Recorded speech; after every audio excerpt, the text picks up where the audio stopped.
మంచిర్యాల జిల్లా మందమరిలోని బి1 కాంగ్రెస్ కార్యాలయంలో గనుల శాఖ మంత్రి వి వెంకటస్వామి విలేకరుల సమావేశం నిర్వహించారు. గత బీఆర్ఎస్ ప్రభుత్వం పక్కనబెట్టిన తాడిచెర్ల గనిని కాంగ్రెస్ ప్రభుత్వం కృషితో ముందుకు తెచ్చిందని ఆయన తెలిపారు. ఈ గని ద్వారా ప్రత్యక్షంగా 5,000 మందికి, పరోక్షంగా 50,000 మందికి ఉపాధి అవకాశాలు రానున్నాయని చెప్పారు. కాళేశ్వరం పేరుతో కమిషన్ల కోసం ప్రజాధనం దుర్వినియోగం చేశారని బీఆర్ఎస్పై విమర్శలు చేశారు. చెన్నూరు నియోజకవర్గ అభివృద్ధిని చూసి ప్రతిపక్షాలు ఓర్వలేకపోతున్నాయని అన్నారు. 3 నెలలలో సీసీ రోడ్లు, నాలాలు, అమృత్ స్కీమ్ ద్వారా ఇంటింటికి తాగునీరు, ఇందిరమ్మ ఇల్లు, మహిళా భవనాలు పనులు చేపడుతున్నామని తెలిపారు. సంస్థలో ఉత్పత్తి చేస్తున్నారు. మీ అందరికీ అభినందనలు చెప్తూ మంచిగా ఉత్పత్తి చేయండి.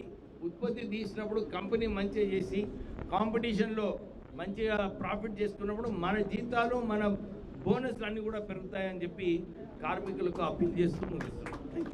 రూపాయలు ఎలక్ట్రిసిటీ బిల్ ఎవరు కడతారు? ప్రజలు కట్టాలి. ఇది ఆలోచించే అవసరం ఉన్నది. కానీ వీళ్ళందరూ మేధావులు.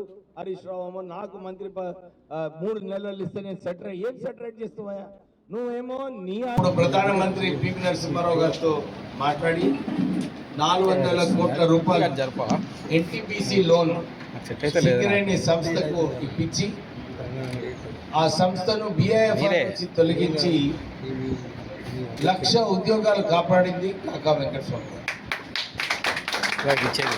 నిరంతరం సింగరేణి సంస్థలు, సింగరేణి కార్మికులకు వారికి సిఎంపిఎఫ్ పెన్షన్ ఫండ్స్ రావాలన్నా, వారికి పిఎఫ్ రావాలన్నా ఇవన్నీ కూడా కాకా వెంకటస్వామి గారు కార్మిక శాఖ మంత్రిగా ఉన్నప్పుడు సింగరేణి కార్మికులకు ఇప్పించడం జరిగింది. ఇప్పుడే నేను లింగాపూర్ గ్రామం దండపల్లి మండలం అక్కడ వెళ్ళినప్పుడు అక్కడ ఒక సింగరేణి కార్మిక